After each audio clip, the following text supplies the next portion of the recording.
Hello everyone, my name is Sudhir Kumar. Exam crack by Sudhir sir YouTube channel पे आप लोगों का स्वागत है। हम लोग Bihar CGL 4 and BPSC AEDO exam के लिए मैथ 100 सेट सीरीज चला रखा हूं मैं, जिसमें आप लोगों को मैंने सेट 1 और सेट 2 कंप्लीट करा चुका हूं। 2 सेट यानी सेट 1 यानी प्रैक्टिस सेट की बात करूं तो प्रैक्टिस सेट 1 और प्रैक्टिस सेट 2 कंप्लीट हो चुका है पूरी तरह से। मैं आपको एक अगेन बार बता देता हूं कि मैं आपको करा रहा हूं सेट्स। तो सबसे पहले मैं आपको देता हूं पीडीएफ क्वेश्चंस, उसके बाद मैं आपको देता हूं video solution, and video solution के बाद मैं आपको प्रोवाइड करता हूं थर्ड पीडीएफ सॉल्यूशन। तीनों चीजें प्रोवाइड करता हूं। पीडीएफ क्वेश्चंस पहले एक दिन दे दिया जाता है या क्वेश्चन वीडियो सॉल्यूशन करने से पहले प्रोवाइड कर दिया जाता है पीडीएफ क्वेश्चंस। उसके बाद वीडियो सॉल्यूशन कराया जाता है ताकि आप हर एक क्वेश्चन को देख सको, क्योंकि मैं आपको एग्जाम ओरिएंटेड अप्रोच सिखाता हूं। पीडीएफ सॉल्यूशन से इसलिए दिया जाता है ताकि आप दोबारा प्रैक्टिस कर सको उस चीजों का। इन सब चीजों के लिए आपको कैसे ये तीनों चीजें मिलेंगी? प्ले स्टोर पे मेरा ऐप है exam crack by Sudhir sir, जो यूट्यूब चैनल का नाम है वही है। प्ले स्टोर से एप्लीकेशन डाउनलोड कर लेना। एप्लीकेशन डाउनलोड करने के बाद वहां पे मैंने YouTube पीडीएफ के नाम से फोल्डर बना रखा हूं। YouTube पीडीएफ के नाम से फोल्डर बना रखा हूं। उस फोल्डर पे जाके क्लिक करोगे तो आपको मिल जाएगा। और एप्लीकेशन का लिंक अगर आपको प्ले स्टोर पे exam crack by Sudhir sir नहीं सर्च करने पे नहीं मिल पा रहा है तो इस वीडियो के कमेंट्स बॉक्स में भी लिंक दे रखा हूं, वहां से आप डाउनलोड कर लीजिएगा। चलिए स्टार्ट करते हैं। आज है हमारा सेट नंबर 3। सबसे पहले बता दूं ये सीरीज जो है ये किनके किनके लिए सुटेबल है, क्योंकि इसमें मैं आपको 100 सेट्स कराने वाला हूं, जिसमें से हमने 2 सेट्स कंप्लीट कर लिए। आज जो है हमारा वो सेट नंबर 3 है। तो सबसे पहले बिहार सीजीएल 4 एग्जाम के लिए, दूसरा बीपीएससी एईडीओ एग्जाम के लिए, तीसरा Bihar 12th level, Bihar SSC 12th level का इंटर लेवल का एग्जाम होगा उसके लिए भी है। बीपीएससी टीआरई 4 एंड टीआरई 5 यानी जो लोग मैथ सब्जेक्ट लिए हैं, जिनका मैथ सब्जेक्ट है 9 10th के टीचर बनना चाहते हैं प्राइमरी, उनके लिए ये है। और ऑल बिहार स्टेट एग्जाम, जितने भी एग्जाम होते हैं, जैसे पुलिस का एग्जाम होता है, एसआई का एग्जाम होता है, वो सारे लोगों के लिए ये सीरीज बहुत ज्यादा हेल्पफुल होने वाला है। तो चलिए स्टार्ट करते हैं। यूट्यूब चैनल नेम मेरा है exam crack by Sudhir sir. आपको ये पता होना चाहिए, कभी भी कोई चीज नहीं पता चलती है डायरेक्टली यूट्यूब पे सर्च कर सकते हो। चलिए क्वेश्चंस पे आते हैं। क्वेश्चन देखिए ध्यान से क्या कहा गया है। मैं अगेन बता दूं इस सीरीज में मैं क्या आपको कंक्लूड करता हूं। पीवाईक्यू कंक्लूड करता हूं, प्रीवियस ईयर क्वेश्चन, वो लेटेस्ट एग्जाम के ऑल इंडिया उसके भी होते हैं और बिहार वगैरह के एग्जाम हुए हैं उनके भी क्वेश्चंस होते हैं। दूसरी बात, मैं आपको यहाँ पे मोस्ट एक्सपेक्टेड पेपर के भी क्वेश्चन कराता हूं कि उससे रिलेटेड क्वेश्चन आने की पॉसिबिलिटी, और एग्जाम ओरिएंटेड अप्रोच कि एग्जाम में कम टाइम में क्वेश्चन कैसे किया जाता है आपके एग्जाम को देखते हुए, यानी बिहार सीजीएल 4 एग्जाम को देखते हुए, 12th लेवल के एग्जाम को देखते हुए और बीपीएससी एईडीओ एग्जाम को देखते हुए हर तरह के लेवल के क्वेश्चन इंक्लूड करता हूं। चलिए स्टार्ट करते हैं। द रेशियो ऑफ, देखो हिंदी में मैं बता रहा हूं क्योंकि ये सीरीज मैंने आपको पहले भी बोला हूं, मैं इंग्लिश में कंफर्टेबल फील करता हूं, लेकिन आपके लिए मैं हिंदी में करा रहा हूं तो हिंदी में ही करा रहा हूं। 2 वजन है, एक है 27 किलोग्राम और एक है 108 ग्राम का अनुपात बताना है। The ratio of 2 weight 27 KG and 108 KG का हमें रेशियो बताना है। पहले है क्या 27 केजी।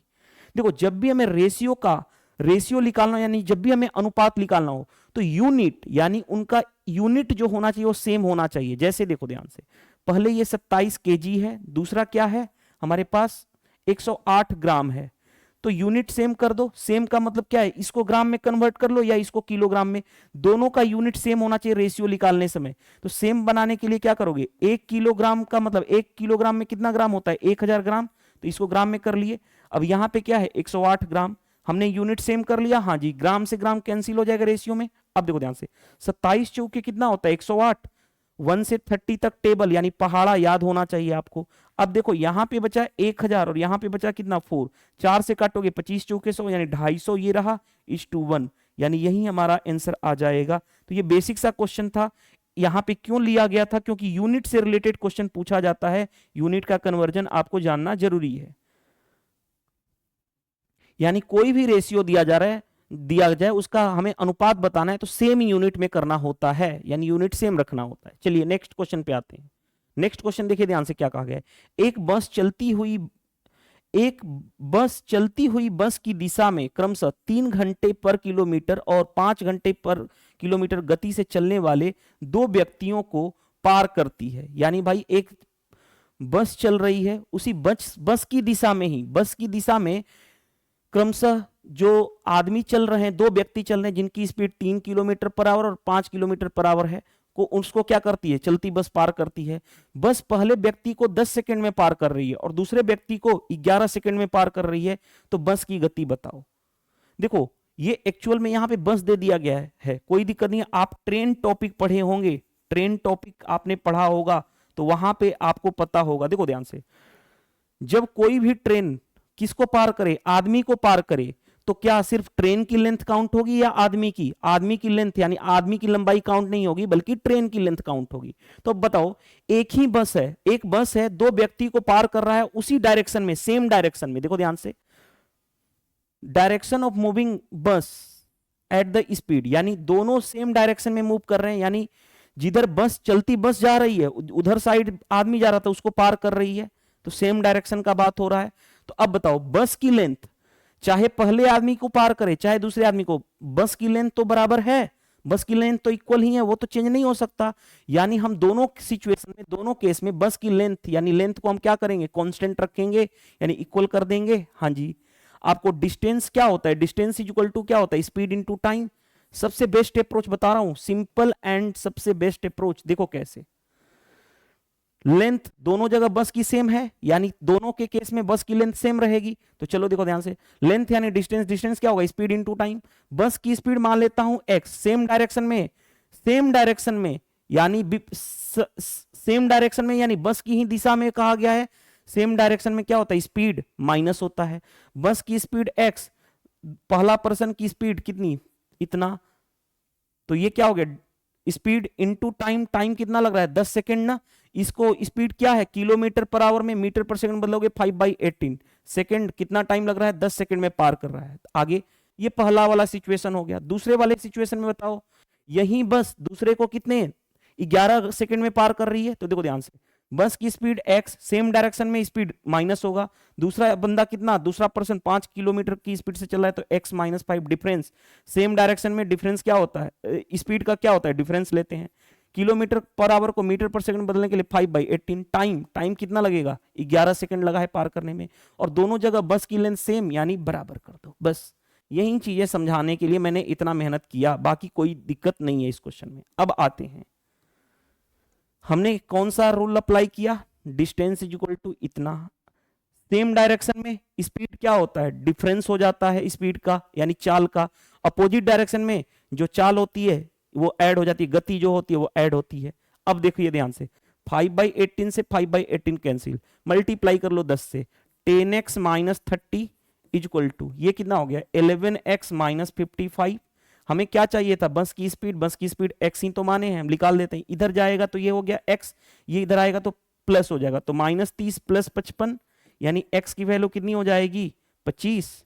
ये हमारा आंसर आ जाएगा, यानी x जो बस की स्पीड है वो कितनी है 25 किलोमीटर पर आवर। बन गया क्वेश्चन कौन सा, बताओ। क्या इस क्वेश्चन में कोई प्रॉब्लम फेस करनी पड़ी, नहीं करनी पड़ी। क्यों हमने इक्वेट किया, क्योंकि बस की लेंथ दोनों के केस में सेम ही रहेगा, बस का लेंथ तो चेंज नहीं हो जाएगा लंबाई। नेक्स्ट, नेक्स्ट क्वेश्चन पे आ जाओ, देखो ध्यान से। नेक्स्ट क्वेश्चन, एक दुकानदार एक मशीन को इतने रुपए में बेचने पर 20% की हानि होती है, यानी एक दुकानदार 4800 रुपए में बेच रहा है तो उसको 20% की हानि हो रही है। 20% का लाभ कमाने प्राप्त करने के लिए दुकानदार को उसी मशीन को किस कीमत पर बेचना चाहिए। देखो ध्यान से, 20% की हानि यानी 100 माइनस 20 यानी 80% में बेचेगा, 80% में बेचेगा, और 80% की वैल्यू कितनी है क्वेश्चन में, बेचने वाली वैल्यू 4800। उसको चाहिए 20% का प्रॉफिट यानी 20% का लाभ चाहिए, तो बेचेगा कितने में, 100 प्लस 20 120%। 120% की वैल्यू बतानी, 120 से मल्टीप्लाई। देखो ध्यान से, 40 दूनी 80, 40 तियां 120, 2 से काटोगे 24 दूनी 48 यानी कितना हो गया, 24 तियां 72 यानी 7200 आ गया। क्या हमें कोई प्रॉब्लम फेस करनी पड़ी, नहीं। इतना रुपए में बेचेगा तो उसको क्या हो जाएगा, 20% का लाभ हो जाएगा 7200। आई होप ये क्वेश्चन समझ में आ गया होगा आसानी से। नेक्स्ट, नेक्स्ट में देखो ध्यान से, विच of the following statement is true, Hindi में देखो दिखा रहा हूं, निम्नलिखित में से कौन सा कथन सत्य है। देखो ध्यान से भाई, सभी का हिंदी मीनिंग लिख देता हूं। कॉम्प्लेक्स नंबर, कॉम्प्लेक्स नंबर को सम्मिश्रित संख्या बोलते हैं।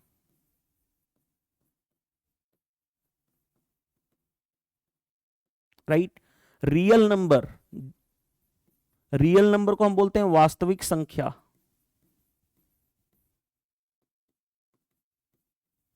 इतना पता हो गया। और कौन सा इसमें वर्ड आ रहा है जो आपको दिक्कत फेस करने पड़ेंगे? हाँ, इंटीजर।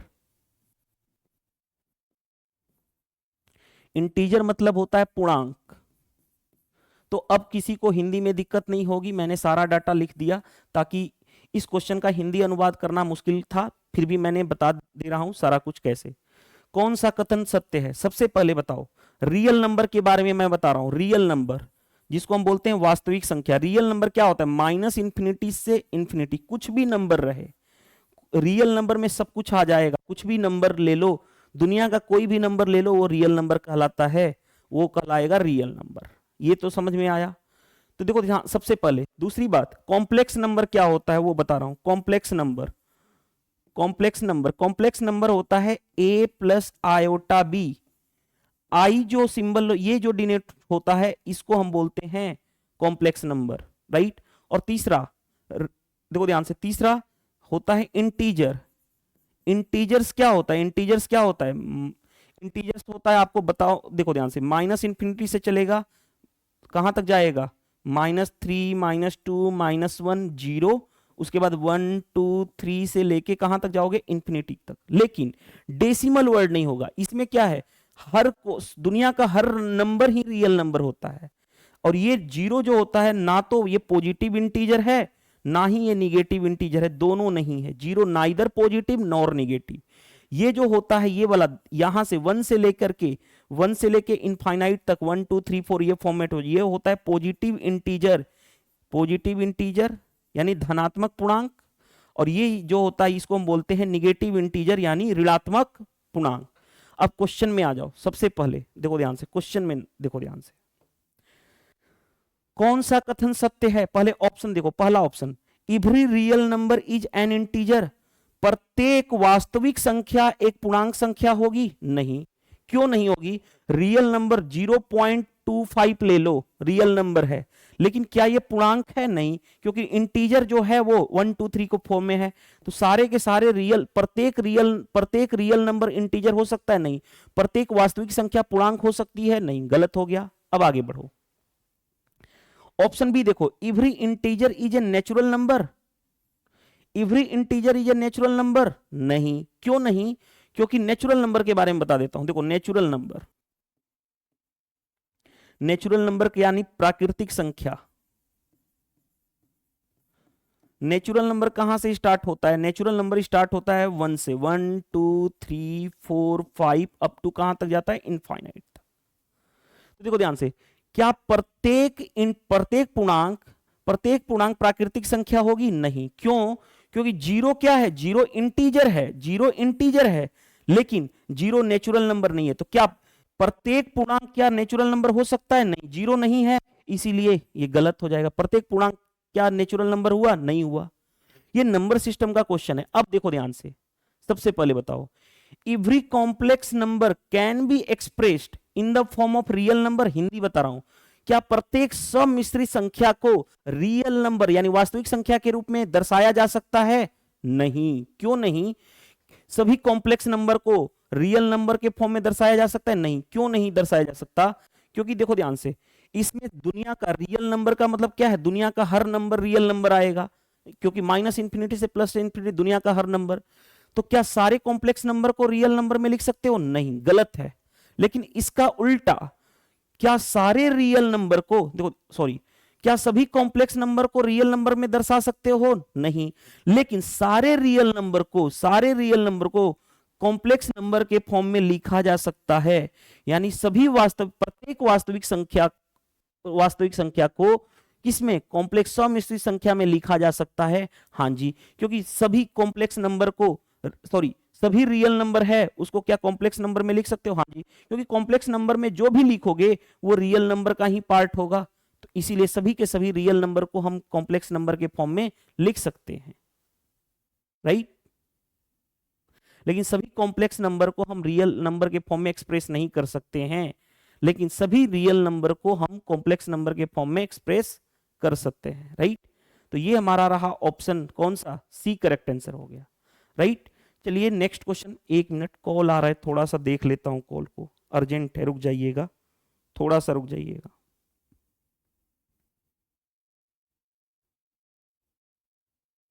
एक मिनट कॉल अटेंड कर लें या मैसेज कर देता हूं, उसके बाद हम लोग कंटिन्यू करेंगे अपना, कि अभी बिजी हैं हम।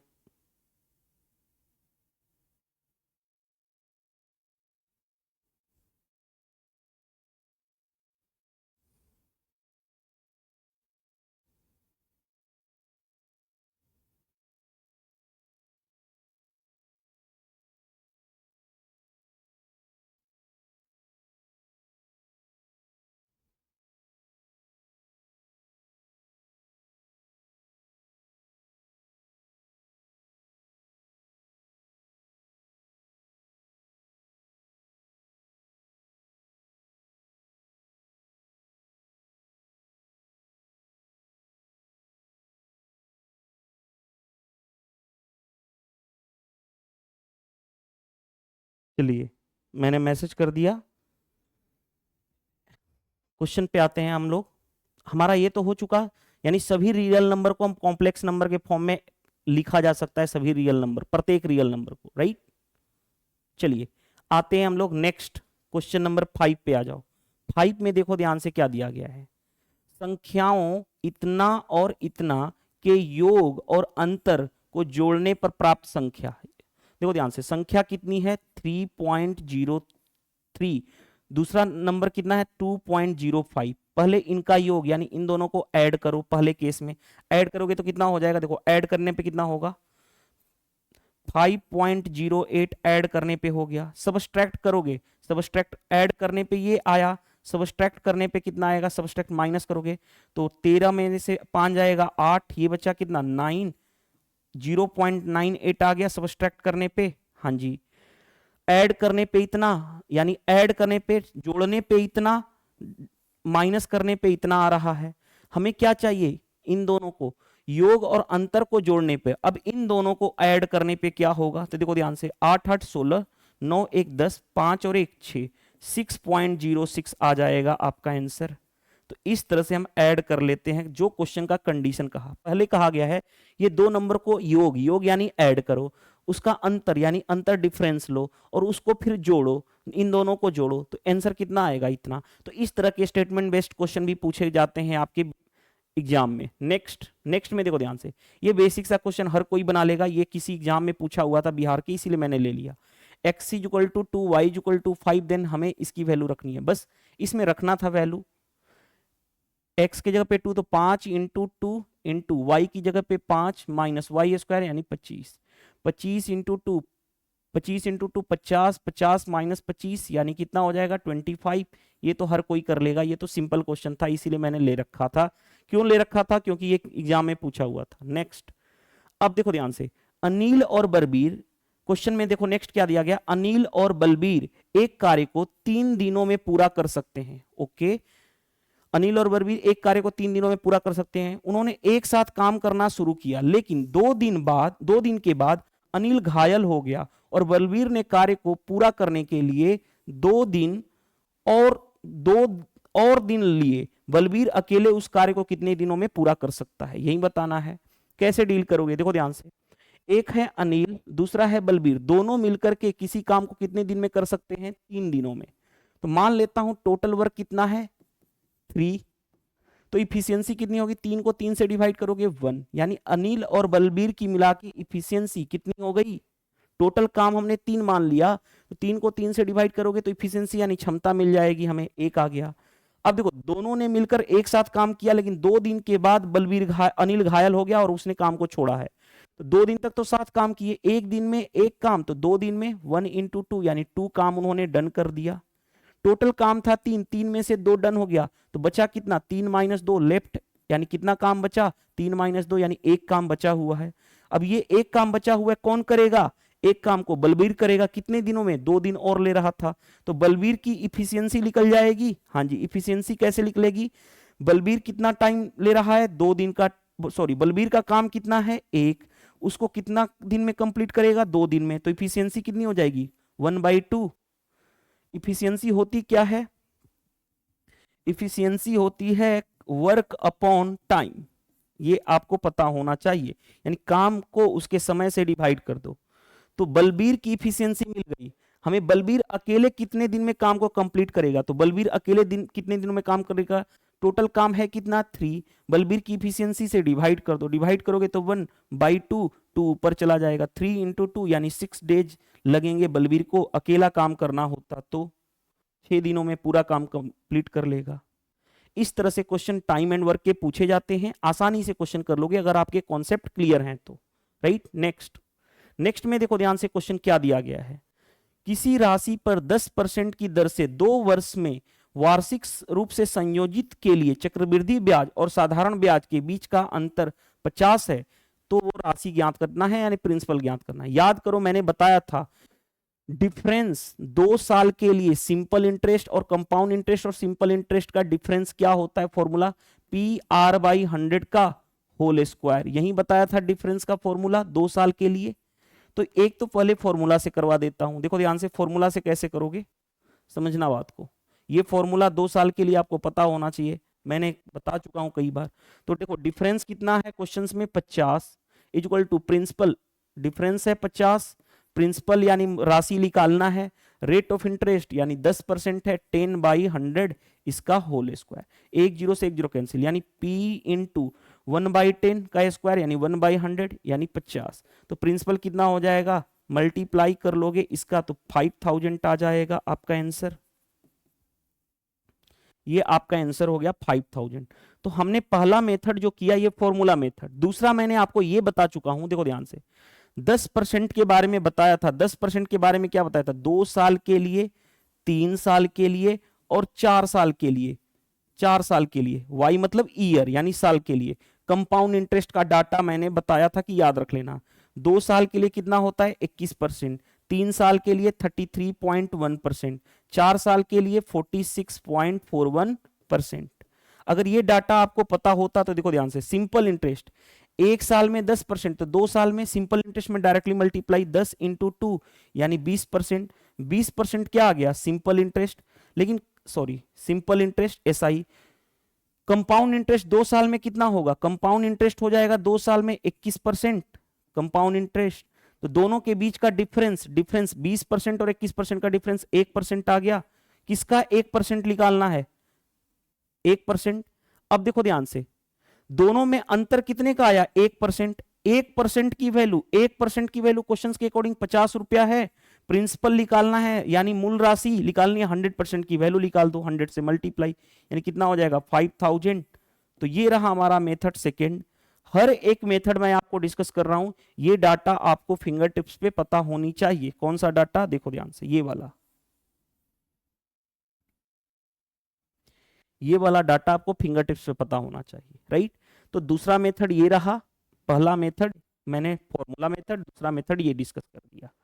चलिए नेक्स्ट क्वेश्चन पे आते हैं हम लोग। देखो नेक्स्ट क्वेश्चन क्या दिया गया हमारे पास, क्वेश्चन नंबर 8 के बाद क्वेश्चन नंबर 9 देखिए ध्यान से क्वेश्चन क्या कहा जा रहा है, किसी परिवार द्वारा उपभोग की जाने वाली एक किराए की वस्तु की कीमत 25% की वृद्धि होती है, तो उसको उपभोग में कितने प्रतिशत की कमी की जाए ताकि इस वस्तु का व्यय अपरिवर्तित रहे। देखो ध्यान से, सबसे पहले यानी कोई भी ग्रोसरी का प्राइस जो है, कंज्यूम करने का प्राइस जो है वो 25% क्या हो रहा है, इंक्रीज हो रहा है।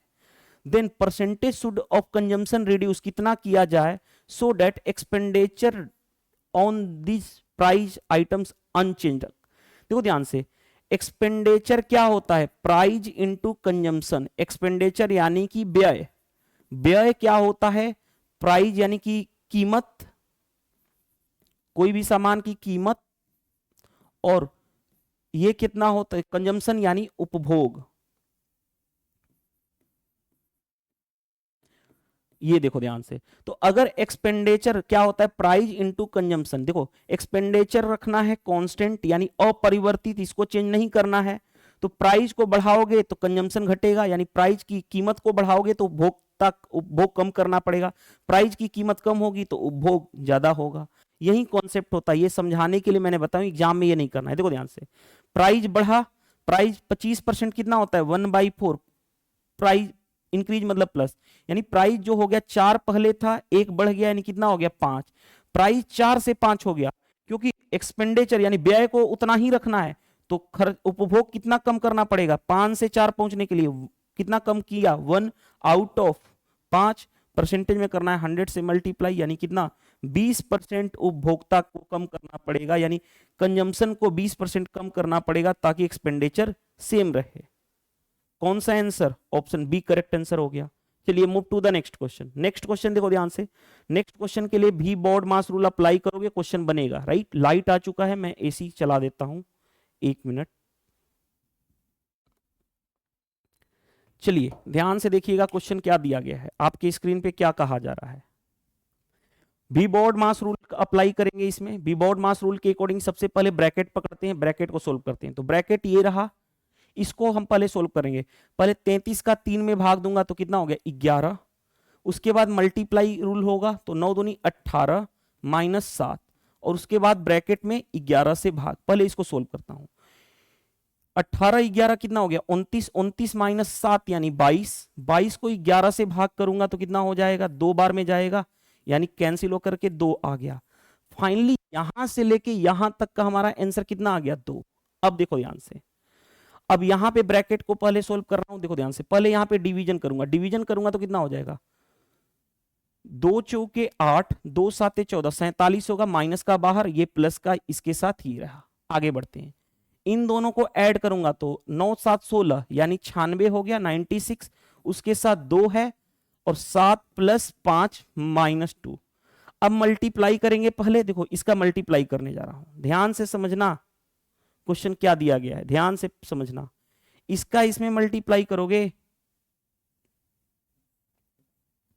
तो कितना होगा 6 दूनी 12, 9 दूनी 18, 19, 7 और 5 ऐड करोगे तो 12, माइनस ये माइनस का 47, और ये यहां पे कितना प्लस का 2। अब देखो ध्यान से, इन माइनस वाले को एक साथ ऐड करोगे कितना हो गया 7 2 9, 19 4 23, माइनस 239 आगे, और 12 प्लस 2 यानी 14 प्लस का 14, माइनस करोगे 9 में से 4 गया 5, ये कितना बचा 3 में से 1 गया 2, माइनस 225 आ जाएगा आपका आंसर। चेक कर लो माइनस 225 कौन सा है, आप अपने अकॉर्डिंग कैलकुलेशन कर लीजिएगा, अगर कैलकुलेशन कहीं पे मिस्टेक हुआ हो तो आप खुद से कर लीजिएगा, राइट। अकॉर्डिंग टू मी मैंने आपको करके दिखा दिया। नेक्स्ट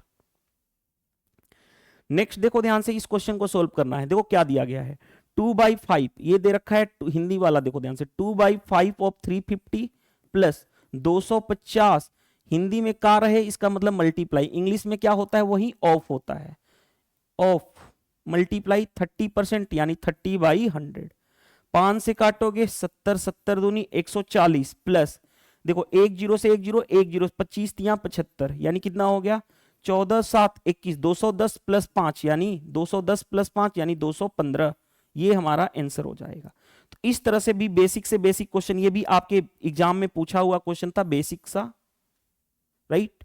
चलिए नेक्स्ट में देखो ध्यान से, क्वेश्चन को करने से पहले मैंने कई बार आपको डिस्कस कर चुका हूं, ये पॉइंट्स मैंने कितनी बार बोला हूं कि अगर आपको एग्जाम में फास्ट करना है तो आपको इतना नॉलेज जरूरी है, 1 से लेके 30 तक टेबल, यानी हिंदी में जिसको बोलेंगे पहाड़ा, 1 से लेकर के 50 तक एटलीस्ट स्क्वायर आपको फिंगर टिप्स पे होना चाहिए, 1 से लेकर के 30 तक क्यूब आपको यानी घन फिंगर टिप्स पे होना चाहिए, 1 से लेकर के 200 तक प्राइम नंबर लिस्ट यानी अभाज्य संख्या आपको फिंगर टिप्स पे होना जरूरी है, ये फिंगर टिप्स पे होना जरूरी है। अब जैसे देखो ध्यान से, इस पे क्वेश्चन पे आते हैं, देखो ध्यान से, अंडर रूट, देखो इसका हमें मान निकालना है, तो अंडर रूट 36.1 अपॉन नीचे है 102.4, देखो डेसिमल के बाद एक डिजिट है, डेसिमल के बाद एक डिजिट है, दोनों हट जाएगा, सेम डिजिट है, डेसिमल के बाद एक डिजिट, डेसिमल हट जाएगा, यानी फाइनली ये कितना रहा 361 अपॉन 1024। अब मैंने ये बोला था ना कि ये वाला जरूरी है, क्यों जरूरी है, देखो ध्यान से, 19 का स्क्वायर होता है 361 तो 19, 32 का स्क्वायर होता है 1024 तो 19/32 डायरेक्टली आंसर आ जाएगा। क्यों? क्योंकि मुझे तो याद है, आपको भी याद होना चाहिए। क्योंकि 19 का स्क्वायर कितना होता है 361, 32 का स्क्वायर कितना होता है 1024, किसी ने बोला 34 का स्क्वायर कितना होता है, 36 का स्क्वायर कितना होता है, 36 का स्क्वायर कितना होता है 1296। तो इस तरह से आपको पता होना हर चीज का जरूरी है। जैसे किसी ने बोल दिया 33 का स्क्वायर, तो ये कितना होता है 1089, राइट। 1 से 50 तक आपको फिंगर टिप्स पे होना जरूरी है, राइट। किसी ने बोल दिया आपको 38 का स्क्वायर, तो कितना होता है 1444, यानी 1444 होता है। नेक्स्ट पे आ जाओ। देखो ये क्वेश्चन बहुत ही अच्छा क्वेश्चन है, एग्जाम में ही पूछा हुआ क्वेश्चन है ये। देखो क्वेश्चन में क्या कहा गया है, दी गई आकृति में दृश्य सतहों का कुल पृष्ठीय क्षेत्रफल क्या होगा। What is the total surface area of the visible faces in the given figure. यानी टोटल सरफेस एरिया बताना है इस डायग्राम का। डायग्राम को देखो मैं अच्छे से बना देता हूं इस पे लाइनिंग चला करके, ताकि आप बेटर अंडरस्टैंडिंग कर पाओ।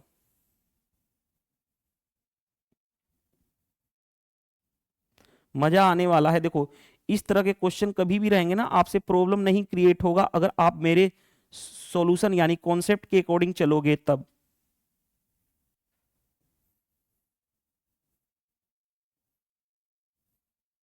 ये डायग्राम है। देखो डाटा क्या दे रखा है, ये 7 सेंटीमीटर है ऐसे दे रखा है, ये है 15 सेंटीमीटर ऐसे दे रखा है, ये दे रखा है ये यहां से लेके यहां तक ये कितना दे रखा है 20 सेंटीमीटर, ये वाला पोर्शन दे रखा है 5 सेंटीमीटर, और ये वाला पोर्शन यहां से यहां तक दे रखा है 8 सेंटीमीटर। इस डायग्राम का हमें कुल पृष्ठीय क्षेत्रफल निकालना है, यानी टोटल सरफेस एरिया निकालना है। तो इस डायग्राम को हम अलग अलग पार्ट में ब्रेक करें। देखो अलग अलग पार्ट में कौन से ब्रेक करेंगे, समझना बात को, जो मैं चलाने की कोशिश कर रहा हूं। पहले इस पार्ट का एरिया निकालो, सभी का हमें एरिया निकालना है। पहले इस पार्ट का हम एरिया निकालें, इसको मैंने इस तरह से डिनोट कर दिया। इस पार्ट का एरिया कैसे निकालोगे, ये क्या है लंबाई इंटू रेक्टेंगल है यानी आयत है, तो क्या होगा लंबाई इंटू चौड़ाई। लंबाई ये वाली लेंथ तो 15 है, लेकिन ये वाली लेंथ कितनी होगी, तो देखो ध्यान से, ये 7 है तो ये भी 7 होगा। क्यों, क्योंकि ये रेक्टेंगल है। देखो ये कितना होगा, ये कैसे डिसाइड करोगे, ये 5 है तो ये वाली लेंथ कितनी होगी 5, ये वाली लेंथ कितनी हो गई 5, कोई दिक्कत नहीं। तो ये लेंथ, तो बताओ इसका एरिया, पहले इसका एरिया निकालोगे कितना होगा, तो लंबाई इंटू चौड़ाई, लंबाई कितनी है 15, चौड़ाई है 7, तो एरिया क्या होगा 15 इंटू 7, यानी कितना हो गया 105। पहले हमें मिल गया इसका एरिया। अब आते हैं, अब इस वाले ट्रेंगल का एरिया निकालना है इस वाले का। देखो ध्यान से, ये क्या है, देखो ध्यान से, ये रुको इसको मैं दूसरे कलर से डिनोट कर रहा हूं ताकि बेटर अंडरस्टैंड। देखो ध्यान से, इस वाले का एरिया कैसे निकालोगे, लंबाई कितनी है, देखो ध्यान से, लंबाई है कितना 7, ये वाला लेंथ कितना है 5, तो एरिया क्या होगा लंबाई इंटू चौड़ाई, यानी 7 इंटू 5, 7 इंटू 5 यानी कितना हो गया 35। कोई दिक्कत नहीं, दूसरा वाला पार्ट हो गया।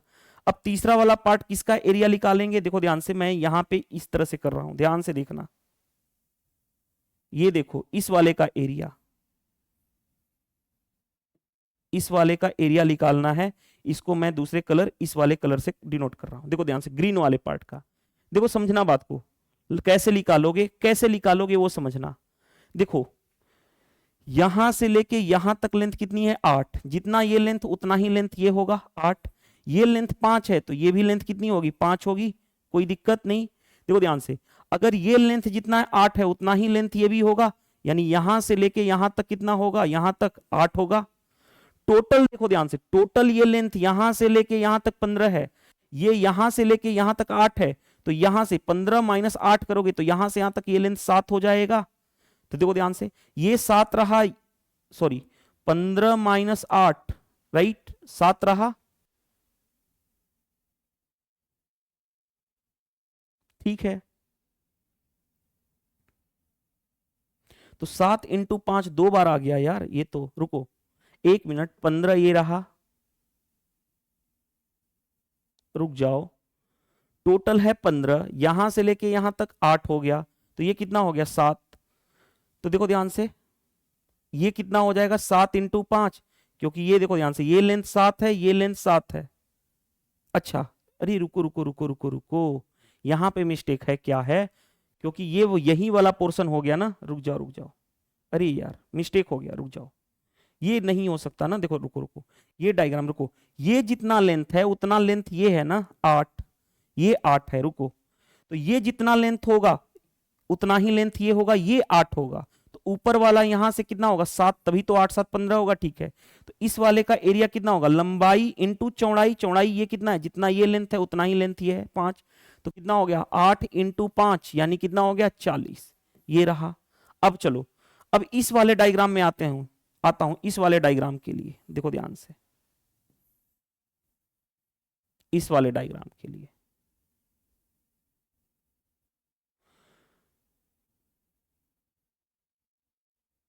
एक मिनट, सारा ही पहले हटाने दो, रुक जाओ रुक जाओ रुक जाओ, सारा कुछ हटा लेने दो, फिर हम क्वेश्चन को डील करते हैं। रुक जाओ, नहीं तो गड़बड़ हो जाएगा यार।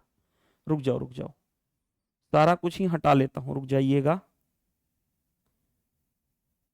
पूरा ही गड़बड़ हो जाएगा। मेरे को मिटाना है ना, चलो मिटा लेता हूं ऐसे, रुक जाओ, इसको यूज करके हटा लेता हूं। समझाने के लिए मैं कर रहा हूं, देखो ध्यान से, जैसे जैसे मैं समझाते जाऊंगा वैसे वैसे करते जाऊंगा। देखो ध्यान से समझना बात को, पहले आ जाओ इसमें, इसका एरिया कैसे निकालोगे। ये है लेंथ कितना है, ये 15, ये वाला लेंथ 15 है, ये वाला 7 है, तो ये वाला भी 7 होगा, क्योंकि ये वाला लेंथ कितना है 5 है, तो ये भी 5 होगा। क्यों, क्योंकि ये वाला लेंथ 5 है, तो ये भी 5 होगा। तो यहां पे देखो, सबसे पहले लंबाई इंटू चौड़ाई, 15 इंटू 7 105। दूसरे वाले केस में इसका एरिया हो गया।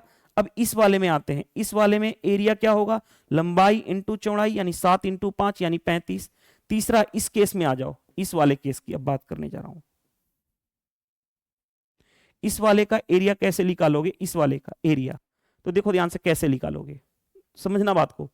टोटल यहां से लेके यहां तक कितना है 20 है कि नहीं है। ये 5 है तो उतना ही ये भी 5 होगा, हाँ जी, कोई प्रॉब्लम नहीं होनी चाहिए।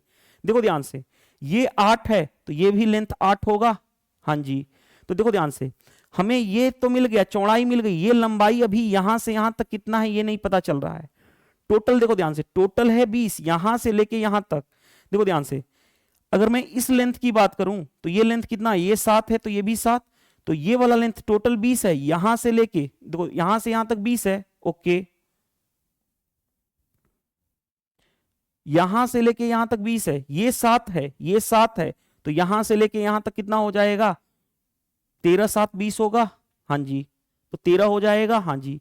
तो देखो ध्यान से, लेंथ 13 इस केस में, देखो ध्यान से, इस वाले केस में मैं इसको हाईलाइट ऐसे कर रहा हूं, लेंथ 13, हाइट इतना, लंबाई इंटू चौड़ाई यानी 13 इंटू 8 यानी 13 8 कितना होता है 104। अब देखो ध्यान से, इस वाले केस के लिए लंबाई इंटू चौड़ाई, इस वाले का एरिया 8 इंटू 5 यानी 40 हो गया। अब कौन कौन सा बचा, इस वाले की बात करें, इस वाले की बात करूं, देखो लेंथ कितना है 13, तो ये भी 13 होगा, और चौड़ाई कितना 5, ये भी 5, लंबाई इंटू चौड़ाई 13 इंटू 5 यानी कितना हो गया 65। ये अच्छा क्वेश्चन है। अब आ जाओ, सिर्फ इस वाले में बचा, अब कौन सा बचा, इस वाले का एरिया, इस वाले का एरिया बच गया, क्या होगा, देखो ध्यान से, ये 5 है, कोई दिक्कत नहीं है, 5 है। अब समझने वाली बात क्या है, देखो ध्यान से, समझने वाली बात क्या है, ये लेंथ कितना होगा, ये लेंथ कितना होगा, जितना ये वाला लेंथ है उतना ही है 8, तो कितना हो गया 5 इंटू 8 यानी कितना हो गया 40। अब सभी को ऐड कर दो तो टोटल ये पूरा का पूरा डायग्राम का एरिया आ जाएगा, पूरे को हम ऐड कर देंगे तो देखो ऐड कर दो 5 5 10 4 14, 14 और 5, रुको 5 4 9 9 5 14, 14 और 5 19, कुछ तो मिस्टेक कर दिए ना, यहां पे गड़बड़ है, क्या गड़बड़ है, रुको, गड़बड़ क्या है, रुक जाओ रुक जाओ, 5 इंटू 7 ठीक है, 13 इंटू 8 ठीक है, 8 इंटू 5 ठीक है, 13 इंटू 5 65 हो गया, ठीक है। अभी भी ये वाला बच रहा है, ये 8, रुको रुको रुको, ये गड़बड़ दिख रहा है मेरे को, ये कितना होना चाहिए, देखो जितना लेंथ ये होगा उतना ही लेंथ ये होगा ना। अब देखो ध्यान से, ये लेंथ कितना होगा वो कैसे डिसाइड होगा, देखो ये लेंथ 8 है तो ये भी लेंथ 8 होगा, टोटल है 15 तो ये 7 होगा ना, ये भी 7, 7 इंटू 5 यानी 35 हो जाएगा। रुको, कौन सा हम गड़बड़ कर रहे हैं, 13 इंटू 5 तो ठीक है, 7 इंटू 5 यानी कितना हो गया 35, तो ऐड कर लो। क्यों? क्योंकि हमारे पास कितना डायग्राम बन रहा था, देखो एक डायग्राम पहले वाला, दूसरा वाला ये वाला डायग्राम, तीसरा वाला ये डायग्राम, चौथा वाला ये डायग्राम, पांचवा वाला ये डायग्राम और छठवां, 6 डायग्राम। 1 2 3 4 5 6 ऐड करो, 5 5 10 4 14, 14 5 19, 19 5 24। यूनिट डिजिट देखो एक ही ऑप्शन का 4 आ रहा है, तो मेरे अकॉर्डिंग तो ये होना चाहिए। कैरी हो गया 2, 10 10 20, 20 10 30, 30 और 6 26, देखो 30 और 6 36 और 2 कैरी यानी 38, तो हमारा ये आंसर आ गया। ये समझने वाली बात थी कि कैसे इसको डील करना होता है। देखो ये लेंथ जितनी है उतनी लेंथ ये होगी, अगर टोटल ये लेंथ 15 है तो ये हो गया 8, तो यहां से यहां तक 7, जितना लेंथ है उतना ही लेंथ है, तो 7 इंटू 5 35, तो इस तरह से हमारा 384 आ जाएगा। बहुत ही जबरदस्त क्वेश्चन था। नेक्स्ट क्वेश्चन पे आ जाओ। नेक्स्ट क्वेश्चन देखो ध्यान से क्या दिया गया है हमारे पास। एक हवाई जहाज 500 यात्रियों को ले जा रहा है, जिसमें 45% पुरुष हैं, 20% बच्चे हैं। पुरुषों, महिलाओं और बच्चों की संख्या सबसे छोटा अनुपात बताना है। का सबसे छोटा अनुपात, देखो 500 में 45% क्या है, पुरुष यानी मेल, आगे उसके बाद वोमेन होंगी और चिल्ड्रन। चिल्ड्रन कितने हैं, चिल्ड्रन जो हैं बच्चे कितने हैं, 20% हैं।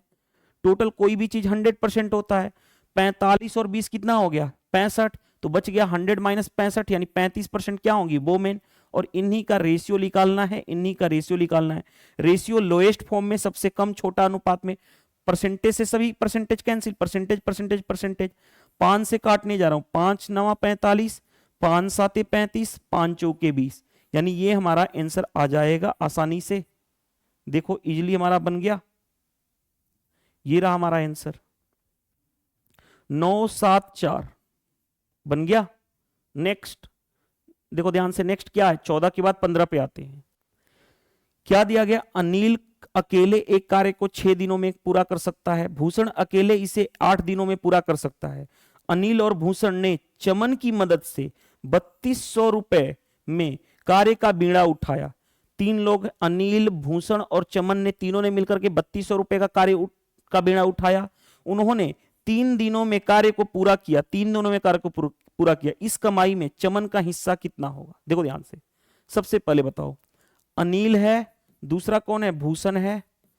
अनिल किसी काम को 6 दिन में कर सकता है, भूषण किसी काम को 8 दिन में कर सकता है, राइट।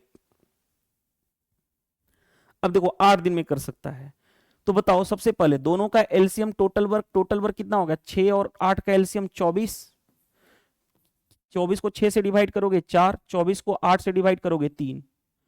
देखो ध्यान से, अगर मैं बात करूं यहां पे, समझना बात को, आपको ये चीज पता है ना, efficiency into time is equal to क्या होता है, टोटल वर्क, यानी क्षमता into time is equal to total काम, कुल काम। इफिशियंसी बताओ, एक ही तीनों मिलकर के कितने दिन में काम को कंप्लीट कर रहे हैं, तीनों मिलकर के 3 दिन में काम को कंप्लीट कर रहे हैं, बताओ।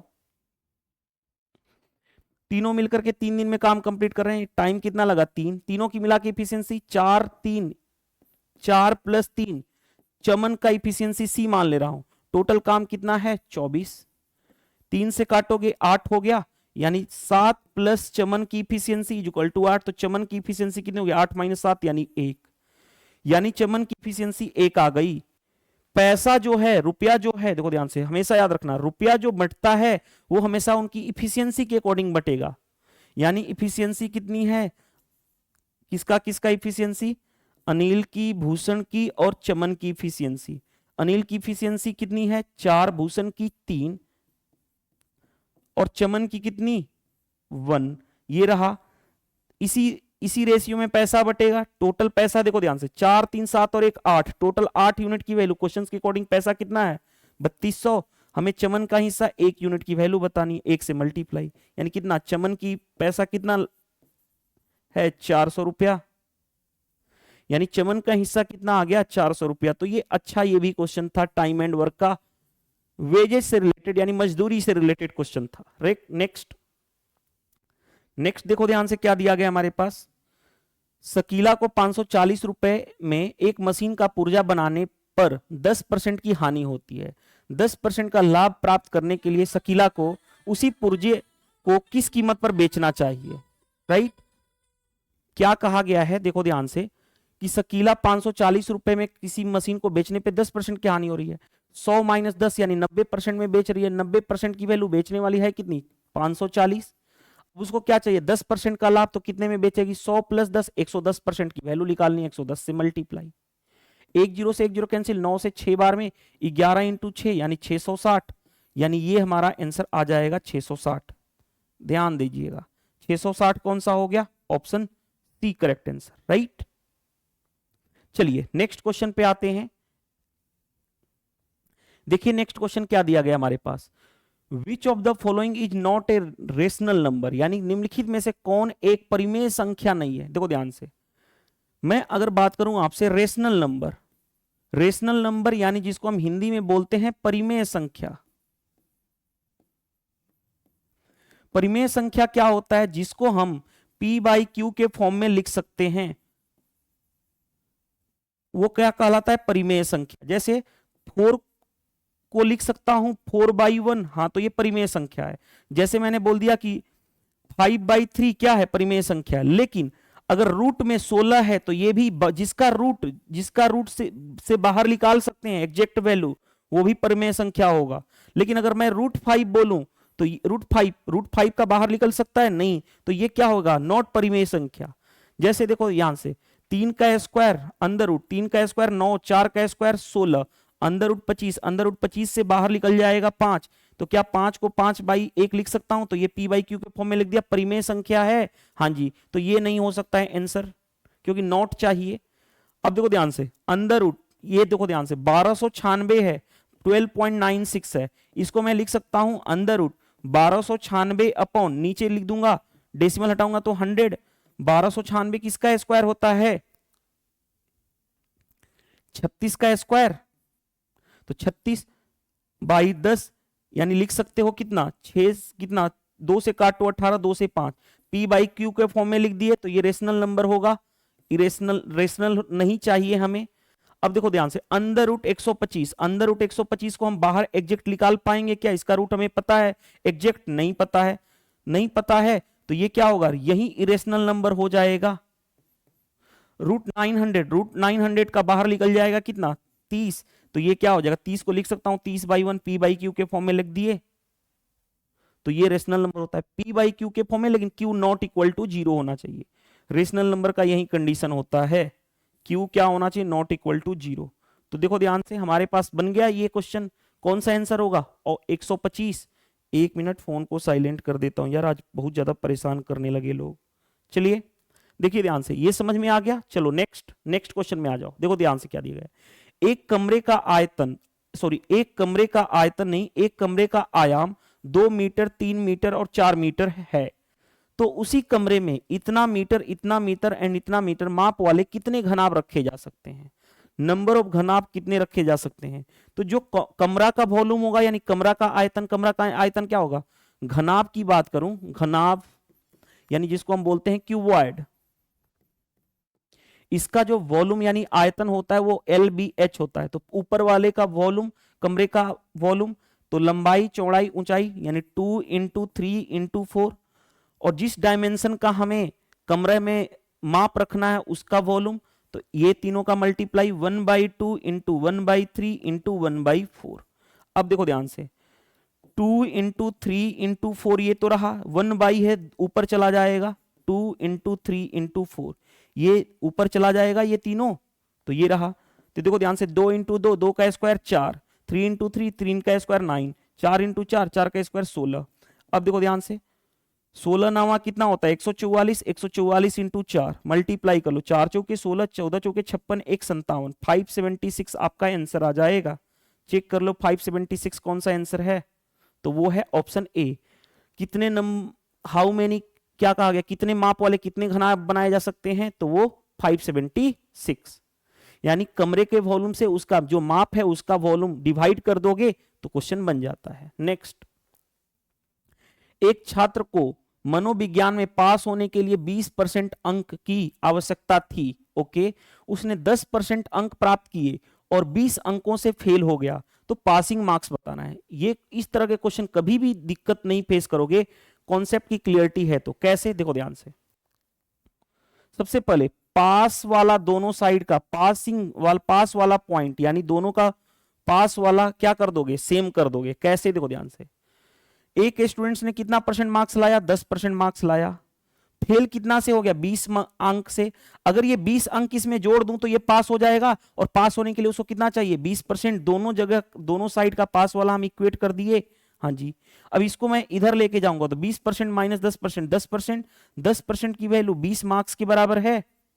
हाँ जी, 10%, देखो ध्यान से, आ गया हमारा 10% किसके बराबर है, 20 मार्क्स के बराबर है। अब हमें चाहिए क्या, पासिंग मार्क्स। पासिंग मार्क्स चाहिए।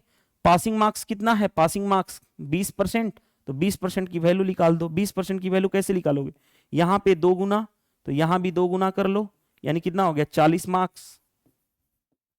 आई होप ये क्वेश्चन समझ में आ गया होगा।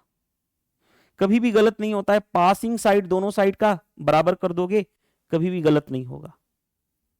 राइट, बन गया क्वेश्चन। देखो ध्यान से, 10% मार्क्स तो उसने लाया, 20 नंबर से फेल हो रहा था, 20 ऐड कर दो तो पास हो गया। इधर का पास इधर का पास बराबर, 10% की वैल्यू 20, यानी 1% की वैल्यू 2 मार्क्स, 20% की वैल्यू 40 मार्क्स आ जाएगा। बस बन गया क्वेश्चन। नेक्स्ट क्वेश्चन पे आओ। नेक्स्ट क्वेश्चन देखो, बी बोर्ड मास रूल के अकॉर्डिंग सोल्व करोगे तो सबसे पहले देखो ध्यान से, इसको ब्रैकेट वाले को सोल्व करोगे तो एलसीएम लोगे, कितना हो गया 12, 4 से 3, 3 इंटू 3 9, माइनस 3 से 4, यानी कितना हो गया 5/12। हमारा जो आया ये वाला पोर्शन 5/12 आ गया। प्लस है उसके साथ 1/6 का भाग। भाग, अब इसके पहले भाग का हम सोल्व करेंगे, भाग को सोल्व करेंगे तो क्या होगा 1/6, भाग को मल्टीप्लाई में करते हैं तो उल्टा हो जाता है 12/5, 6 से काटोगे 2, यानी कितना आ गया 2/5। यानी फाइनली जो हमारा आया यहां से लेके यहां तक, देखो ध्यान से, यहां से लेके यहां तक का कितना आ गया 2/5। अब देखो ध्यान से, 1 divided by, bracket middle bracket है, 1/2 प्लस 1/3 प्लस ये वाला हम सोल्व कर चुके हैं, वो कितना आया है 2/5, यही रहा। अब इसको सोल्व कर लो, 1 डिवाइडेड बाई, पहले ब्रैकेट के अंदर को सोल्व करो, एलसीएम लोगे तो कितना होगा 6 5 ये 30 हो गया, कुछ भी नहीं तो मल्टीप्लाई कर लो, 5 इंटू 3 इंटू 2, 15 दूनी 30, 2 से 15, 3 से 10, 5 से 6, 6 इंटू 2 12, यानी 1 डिवाइडेड बाई कितना हो जाएगा 15 12 27 और 10 37/30। अब डिवीजन को मल्टीप्लाई में करोगे तो उल्टा हो जाता है, 30/37, यानी कितना हो जाएगा 30/37। यही हमारा फाइनल आंसर हो जाएगा। तो भी बोर्ड मास रूल के अकॉर्डिंग सोल्व करोगे, कभी भी गलत नहीं होने वाला है इस तरह के क्वेश्चन। राइट, आसानी से बन जाएंगे। नेक्स्ट में देखो ध्यान से क्या दिया गया, यदि एक परिमेय संख्या का हर 2 पे पावर n 5 पे पावर n के रूप में लिखा जाए, जहां n और m क्या है, गैर ऋणात्मक पूर्णांक हैं, यानी नॉन निगेटिव इंटीजर्स हैं, तो संख्या दशमलव का विस्तार क्या होगा। देखो ध्यान से समझना बात, कभी भी कुछ भी रहे, ऊपर कुछ भी रहे, ऊपर एनीथिंग, नीचे अगर बन जाए, देखो ध्यान से, ऊपर कभी भी ऐसे फॉर्म में रहे, नीचे यानी डिनोमिनेटर यानी हिंदी में जिसको हम बोलते हैं हर, ये 2 पे पावर, देखो ध्यान से, इस तरह के फॉर्मेट में रहे, 2 पे पावर n इक्वल टू 5 पे पावर n, ये फॉर्म बने नीचे डिनोमिनेटर में, तो इससे जो हमारा नंबर बनेगा वो क्या होगा, वो नंबर क्या होगा, याद रखना, वो नंबर जो होता है वो बनेगा रेशनल नंबर। रेशनल नंबर बनेगा, रेशनल नंबर यानी परिमेय संख्या, और वो जो परिमेय संख्या होगी वो कैसी होगी, वो कैसी होगी, तो टर्मिनेटिंग होगी। टर्मिनेटिंग मतलब शांत होगी, हिंदी में भी बता देता हूं, टर्मिनेटिंग मतलब शांत। ये रिजल्ट आपको पता होना चाहिए। जैसे इस क्वेश्चन में, और देखो n और m क्या होना चाहिए, पॉजिटिव होना चाहिए, ग्रेटर देन 0 यानी पॉजिटिव वैल्यू होनी चाहिए, निगेटिव नहीं होनी चाहिए। तो सबसे पहले non terminating but recurring, non terminating यानी अशांत, अशांत और अशांत लेकिन रेकरिंग यानी कि आवर्ती, पहला गलत, दूसरा कैन नॉट डिटरमाइन गलत, टर्मिनेटिंग यानी शांत होगी, हाँ जी शांत होगी, यही आंसर हो जाएगा। Non terminating and non recurring, non terminating यानी अशांत,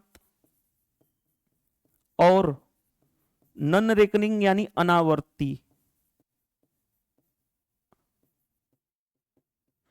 रिकरिंग यानी ये बार वाला की बात बोल रही है, बार, और नॉन रिकरिंग यानी अनावर्ती होगी, नहीं टर्मिनेटिंग होता है। ये चीजें आपको पता होना चाहिए। डिनोमिनेटर की बात करें, अगर डिनोमिनेटर कभी भी इस फॉर्मेट में लिखा जाए, इस फॉर्मेट में, तो हमेशा टर्मिनेटिंग होगा रेशनल नंबर, राइट। नेक्स्ट देखो ध्यान से, ये भी अच्छा क्वेश्चन है। देखो ध्यान से, संख्या 21,600 के कितने गुणनखंड पूर्ण वर्ग होंगे, यानी how many factor the number इतना आर परफेक्ट स्क्वायर। जब भी इस तरह के क्वेश्चन आते हैं, जैसे देखो ध्यान से 21600 ये रहा, तो पहले हम इसको क्या करते हैं, प्राइम नंबर के पावर में ब्रेक करते हैं, यानी अभाज्य संख्या के पावर में ब्रेक करते हैं। जैसे देखो ध्यान से, इसको मैं लिख सकता हूं 216 इंटू 100। 216 का मतलब क्या हो गया, 6 का क्यूब ये रहा, इंटू 100 का मतलब, 100 का मतलब क्या, 25 इंटू 4। अब देखो ध्यान से, 6 का मतलब कितना होता है, 2 इंटू 3 का क्यूब, तो 2 का क्यूब इंटू 3 का क्यूब। जैसे देखो ध्यान से, मैंने क्या किया, 6 का क्यूब का मतलब क्या हो गया, 2 इंटू 3 पे पावर क्यूब, अलग अलग पावर कर लो, 2 का क्यूब इंटू 3 का क्यूब। ये चीज मैंने डायरेक्टली वहां पे लिख दिया। अब इतना तो आपको पता होना चाहिए। तो 2 का क्यूब इंटू 3 का क्यूब इंटू 25 का मतलब 5 का स्क्वायर, 4 का मतलब 2 का स्क्वायर। तो देखो ध्यान से, 2 पे पावर मल्टीप्लाई में है, बेस सेम है, तो पावर ऐड, 3 और 2 5, इंटू 3 का क्यूब इंटू 5 का स्क्वायर। यानी हम लिख दिए 21600 को हमने प्राइम नंबर के पावर में लिख दिए, यानी हमने इस तरह से लिख दिए। अब देखो ध्यान से, सबसे पहले यहां पे अगर ये पूछा जाता, देखो मैं क्वेश्चन बता रहा हूं, अगर आपसे पूछा जाता नंबर ऑफ फैक्टर कितने होंगे, नंबर ऑफ फैक्टर यानी गुणनखंडों की संख्या पूछता, बता देता हूं, गुणनखंडों की अगर संख्या पूछता तब कैसे करते, तो जो पावर है उसमें एक ऐड कर देते, 5 है तो 5 प्लस 1, दूसरा क्या करते, 3 है तो 3 प्लस 1, चौथा क्या 2 है पावर, तो कितना 2 प्लस 1। प्राइम नंबर का पावर, ये देखो तीनों ये प्राइम नंबर है, उसके पावर में एक ऐड करके मल्टीप्लाई करते हैं, तो 6 इंटू 4 इंटू 3, 6 चौके 24 72 आंसर हो जाता। लेकिन यहां पे ये क्वेश्चन नहीं पूछा गया है, मैंने ये क्वेश्चन एक्स्ट्रा जनरेट किया हूं कि ये आपको पता होना जरूरी है एक्स्ट्रा। यहां पे बहुत सारी चीजें पूछी जाती है, गुणनखंडों की संख्या पूछ दिया, नंबर ऑफ ऑड फैक्टर यानी विषम संख्याओं का गुणनखंड कितना होगा, नंबर ऑफ क्या पूछा जाता है, इवन फैक्टर यानी सम गुणनखंडों की संख्या कितनी होगी, नंबर ऑफ प्राइम फैक्टर पूछा जाता है यानी अभाज्य संख्याओं का गुणनखंड कितना होगा। इस तरह से क्वेश्चन पूछा जाता है। लेकिन यहां पे क्या कहा गया है, ऐसे गुणनखंड जो पूर्ण वर्ग हो यानी परफेक्ट स्क्वायर हो। तो परफेक्ट स्क्वायर के लिए हम क्या करते हैं, देखो ध्यान से, परफेक्ट स्क्वायर के लिए हम क्या करते हैं वो मैं बता रहा हूं। देखो परफेक्ट स्क्वायर मतलब क्या है कि इसका कौन कौन सा जो परफेक्ट स्क्वायर होगा, इसमें दो ही कितने होंगे, 2 पे पावर 0 1 होता है, किसी भी नंबर एनी नंबर पे पावर 0 क्या होता है, 1 होता है। लेकिन ये जो नंबर होना चाहिए पॉजिटिव होना चाहिए, यानी पॉजिटिव यानी कि धनात्मक होना चाहिए। तो देखो ध्यान से, इसमें से देखो क्या क्या होगा, 2 पे पावर 0, 2 पे का स्क्वायर और 2 पे पावर 4, यही होगा जो परफेक्ट स्क्वायर होगा। इसमें परफेक्ट स्क्वायर कितना होगा, 3 पे पावर 0 और 3 पे पावर 2, यानी जिसका पावर परफेक्ट स्क्वायर का मतलब जिसका पावर जो होना चाहिए 0 2 4 6 इस तरह से चलना चाहिए। अब इसमें देखो ध्यान से, 5 पे पावर 0 होगा, 5 पे बस एक ही होगा, 5 का स्क्वायर होगा, 2 यहां पे होंगे, तो कितने हो गए, ये हो गए 3, ये हो गए कितने 2, और ये कितने हो गए 2, क्योंकि परफेक्ट स्क्वायर यही हो सकते हैं पॉसिबिलिटी। तो 3 इंटू 2 6, 6 इंटू 2 यानी 12, तो 12 कौन सा होगा ये। लेकिन अगर इसको और भी शॉर्ट अप्रोच में सीखना चाहते हो, देखो यहां पे मैं शॉर्ट अप्रोच सिखा दे रहा हूं, शॉर्ट अप्रोच सीखना चाहते हो तो वो भी देखो बता रहा हूं, शॉर्ट अप्रोच क्या होगा। शॉर्ट अप्रोच, सबसे पहले शॉर्ट अप्रोच क्या करोगे, समझना बात को, सबसे पहले परफेक्ट स्क्वायर चाहिए ना, परफेक्ट स्क्वायर के लिए पावर को, ये जो पावर है इसको 2 से डिवाइड कर दोगे, पावर को 2 से डिवाइड करोगे और सिर्फ कोसेंट लिखोगे, यानी सिर्फ भागफल लिखोगे। 2 दूनी 4, यानी क्या लिख दिए 2 पे पावर 2, राइट। 3 को 2 से भाग करोगे एक बार में जाएगा, यानी 3 पे पावर 1। 5 को 2 से भाग किए तो सिर्फ एक टाइम्स में जाएगा, इतना।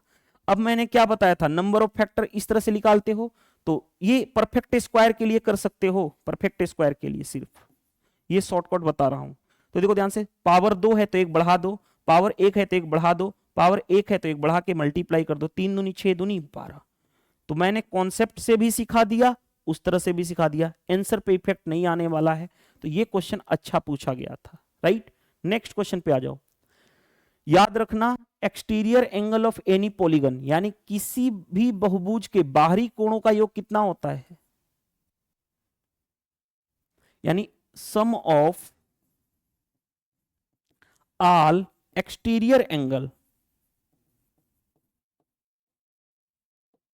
360 डिग्री। हिंदी में भी लिखवा देता हूं, लिख लो, यानी बहुभुज के सभी कोणों का योग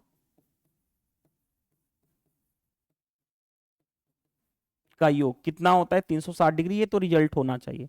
देखो अगर मैं बात करूं आपसे, तो रेगुलर पॉलीगन टॉपिक होता है, यानी बहुभुज। इस पे मैंने एक वीडियो सेपरेट बनाया हूं, उसको कैसे देख सकते हो, exam crack by Sudhir sir YouTube channel open कर लेना।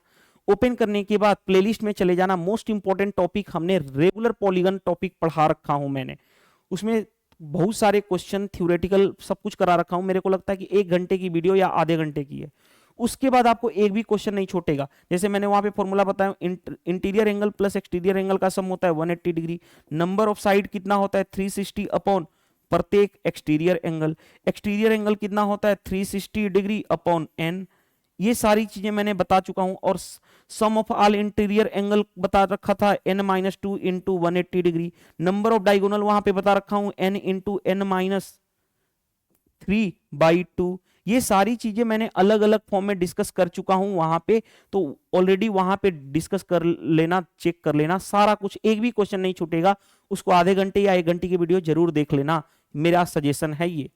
चलिए नेक्स्ट, वह छोटी से छोटी संख्या क्या है जिसे इतना इतना इतना से विभाजित करने पर प्रत्येक स्थिति में 6 शेष बचता है।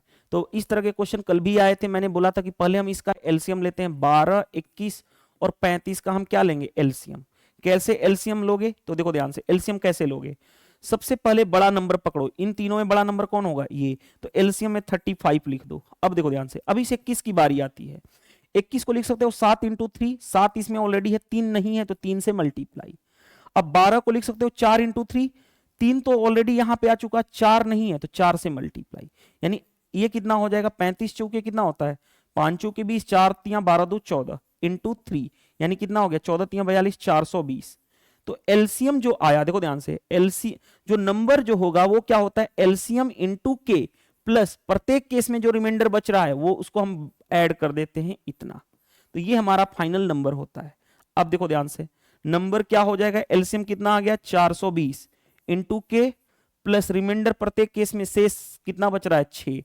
अब के की वैल्यू क्या रखूंगा, के की वैल्यू 1 से लेके कहीं तक जा सकती है 1 2 3 4, तो क्योंकि ये नंबर 400 के आसपास है तो के की वैल्यू 1 रख लो, तो नंबर क्या हो जाएगा 420 इंटू 1 प्लस 6 यानी 426।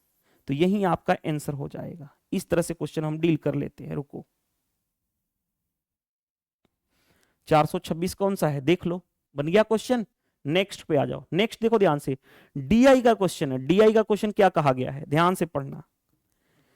दिया गया पाई आरेख एक कॉलेज के विभिन्न संकायों में प्रवेश लेने वाले छात्रों की संख्या को दर्शाता है। कुल छात्रों का कितना हिस्सा कला संकाय में प्रवेश लेता है। देखो ध्यान से, the given pie diagram show the number of students admitted in the different faculty of A college. Okay, what part of the total number of students admitted in art faculty. देखो ध्यान से, सबसे पहले आर्ट फैकल्टी कौन सा वाला है, art faculty ये वाला है, वो कहां पे है यहां पे। ये वाला कौन सा फैकल्टी है, यहां पे लिख रहा हूं art faculty, right, art faculty. अब क्वेश्चन में कहा गया है कि भाई आर्ट फैकल्टी जो है वो कितना हिस्सा है टोटल फैकल्टी का, यही कहा गया ना what percent of total, of किसके साथ लगा हुआ है, टोटल के साथ, तो टोटल आएगा नीचे, टोटल आएगा नीचे। देखो ध्यान से, कुल छात्रों का कितना हिस्सा कला संकाय में प्रदर्शित है, कला संकाय में कितने हैं, कला संकाय में कितने हैं 1200, आउट ऑफ टोटल, टोटल ये कितना होगा तो ऐड करो, देखो 1200 यहां पे, 1000 यहां पे, 650 यहां पे, 450, 300 ऐड करता हूं, देखो ध्यान से 12 और 1000 यानी 2200, 22 3 2500, 25 और 6 और 4 10, 2500 और 1000 3500, 3500 और 50 और 50 100 यानी 3600, यही पूछा गया है। तो ये 2 जीरो से 2 जीरो कैंसिल, ये कितना 1/3 हिस्सा, आर्ट फैकल्टी टोटल फैकल्टी का कितना है 1/3 हिस्सा है, तो 1/3 हिस्सा। तो ये रहा आज का 25 क्वेश्चंस। मैंने बोला हूं कि हर दिन आपको कुछ ना कुछ एक्स्ट्रा क्वेश्चन कराऊंगा, एक्स्ट्रा क्वेश्चंस जो होंगे वो किससे होंगे, एडवांस मैथ से रिलेटेड, एडवांस मैथ से रिलेटेड, ताकि आपको नया क्वेश्चंस अगर एडवांस मैथ का भी दिखे इन फ्यूचर तो आप क्वेश्चन के लिए रेडी रहो। जैसे देखो ध्यान से, ये क्वेश्चन है, मैंने आपको एक बात बताया था कंडीशन की, if a plus B is equal to 90 degree हो, तो मैंने बताया था कि sine a is equal to क्या होता है cos b के बराबर, मैंने फिर बताया था कि tan a is equal to क्या होता है cot b के बराबर होता है, फिर मैंने बताया था sec a is equal to क्या होता है cosec b के बराबर। कब, कंडीशन जो होना चाहिए ये पता होना चाहिए, कंडीशन कब, जब a प्लस बी क्या होना चाहिए 90 डिग्री होना चाहिए। जैसे देखो ध्यान से यहां पे इस क्वेश्चन में इसको मैं a मान लू, पूरा का पूरा को a मान लेता हूं a, और ये पूरा का पूरा b है, तो क्या इन दोनों को ऐड करने पे a प्लस बी ऐड करने पे क्या 90 डिग्री आ रहा है, हाँ जी, क्यों, क्योंकि ये वाला और ये वाला कैंसिल हो जाएगा, 45 45 90 हो जाएगा, 90 डिग्री हो गया, हाँ जी। अगर ये है तो क्या होगा साइन a cos b के बराबर, साइन a cos b के बराबर, इस साइन a को लिख सकता हूं cos b यानी cos b, b कितना लिख सकता हूं 45 माइनस a लिख सकता हूं cos b के बराबर, साइन a cos b के बराबर हो जाएगा, और माइनस cos 45 माइनस a, तो ये दोनों कैंसिल होकर क्या हो जाएंगे 0, या मैं अपने से बोलो ये a प्लस बी 90 है तो साइन a cos b के बराबर, ये दोनों बराबर है तो इक्वल होकर कैंसिल हो जाएंगे यानी 0 आ जाएगा। नेक्स्ट, नेक्स्ट में देखो ध्यान से, नेक्स्ट क्वेश्चन देखो ध्यान से, एक क्वेश्चन और ले रखा हूं, आपको मैं बता देता हूं लगे हाथ, यहां पे साइन 15 डिग्री क्या होता है, cos 15 डिग्री की वैल्यू क्या होती है, tan 15 डिग्री क्या होता है, cot 15 डिग्री क्या होता है, ये क्वेश्चन पूछा गया है हर एग्जाम में। देखो ध्यान से, साइन 15 डिग्री की वैल्यू √3 माइनस 1/2 √2 याद रख लेना, cos 15 डिग्री की वैल्यू √3 प्लस 1/2 √2,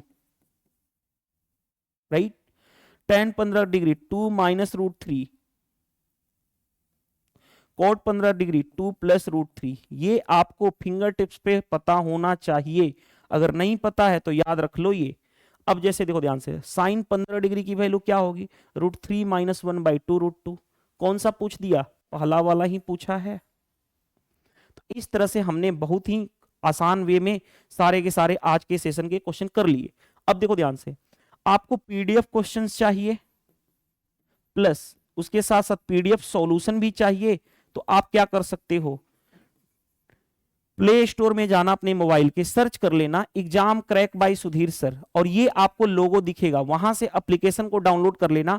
एप्लीकेशन को डाउनलोड कर लोगे, उस पर अकाउंट बना लोगे तो एक यूट्यूब पीडीएफ के नाम से फोल्डर है, उस फोल्डर में जाकर के आप सारी पीडीएफ सॉल्यूशन आपको पर डे अपडेट कर दिया जाता है, वहां से आप डाउनलोड कर सकते हो। इतना करने के बाद अगर पसंद आता है वीडियो सेशन तो वीडियो को लाइक कर देना, कमेंट्स करके बताओ कि आज के सेशन से हेल्प मिला या नहीं। चैनल पे नए हो तो चैनल को सब्सक्राइब कर लेना, क्योंकि मैं यहां पे आपको 100 सेट्स टोटल कंप्लीट कराने वाला हूं, और वीडियो को जितना ज्यादा से ज्यादा हो सके शेयर कर दो, ताकि मेरे चैनल का भी ग्रोथ हो जाए और आपको एक रियल कंटेंट पता चले। अच्छे कंटेंट की हमेशा कदर करना सीखो, अदरवाइज तो आपको पता है लाख+ चैनल है यूट्यूब पे, ड्रामा भरा पड़ा है, आप जहां जाना चाहते हो आपकी मर्जी है। Thank you, bye bye.